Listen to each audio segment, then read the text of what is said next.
നഴ്സറിയിൽ നിന്ന് വാങ്ങുന്ന റോസയല്ല, നമ്മുടെ വീട്ടുമുറ്റത്ത് തലമുറകളായി പൂത്തു നിൽക്കുന്ന ഈ നാടൻ റോസാപ്പൂക്കളുടെ ഭംഗി അതൊന്ന് വേറെ തന്നെയാണ്. എന്ത് സുഗന്ധമാണെന്നോ ഈ പൂവിന്!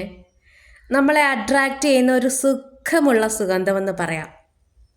വലിയ പനിനീർ റോസ് ഇല്ലേ, അതിൻ്റെ ചെറിയ ടൈപ്പ്. രണ്ടിനും നല്ല സുഗന്ധമാണ്. പക്ഷെ ഇതിൻ്റെ ഇതളുകൾക്ക് നല്ല ദൃഢതയുമുണ്ട്. ഇതളുകൾ ഇങ്ങനെ നിറഞ്ഞു നിൽക്കുന്ന ചെറിയ പൂക്കളാണിത്.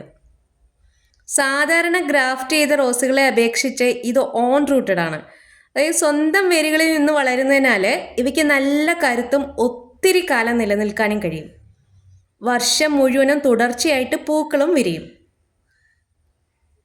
അതിനിടയ്ക്ക് ഒരുത്തം കയറിയിരുന്ന ആ ഇതളുകളൊക്കെ വൃത്തികേടാക്കുകയാണ്.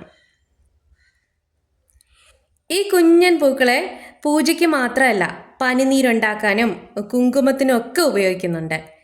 ഇതിൻ്റെ ഇതളുകൾ അരച്ച് ഫേസ് പാക്കായി ഉപയോഗിക്കാം. നാടൻ ഇനമായതുകൊണ്ട് തന്നെ രോഗപ്രതിരോധ ശേഷി കൂടുതലാണ്. അതുകൊണ്ട് തന്നെ ഇതിൻ്റെ പരിചരണവും എളുപ്പമാണ്. നല്ല വെയിൽ നാടൻ റോസുകൾക്ക് വേണം. ദിവസം ഒരു 5-6 മണിക്കൂർ നേരിട്ടുള്ള വെയിൽ തന്നെ വേണം.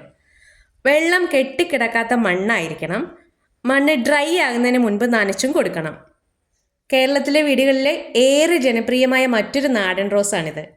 പണ്ട് മുതലേയുള്ള നല്ല ഭംഗിയാർന്ന പൂവ്. ഇവയിൽ ഒത്തിരി പൂക്കൾ ഉണ്ടാവണമെങ്കിൽ പൂക്കൾ വിരിഞ്ഞു കൊഴിഞ്ഞു കഴിഞ്ഞ് കമ്പ് കോതി കൊടുക്കണം. കടലപ്പിണ്ണാക്ക് പുളിപ്പിച്ചത്, മുട്ടത്തോട്, ചാണകപ്പൊടി ഇവയൊക്കെ വളമായിട്ടിട്ട് കൊടുക്കാം. ട്രെൻഡിങ് റോസുകളെല്ലാം നമ്മുടെ വീടുകളിൽ കാണുമല്ലേ? പക്ഷേ ഈ 2 നാടൻ റോസുകളെ അപ്പോൾ നമ്മൾ മറന്നു.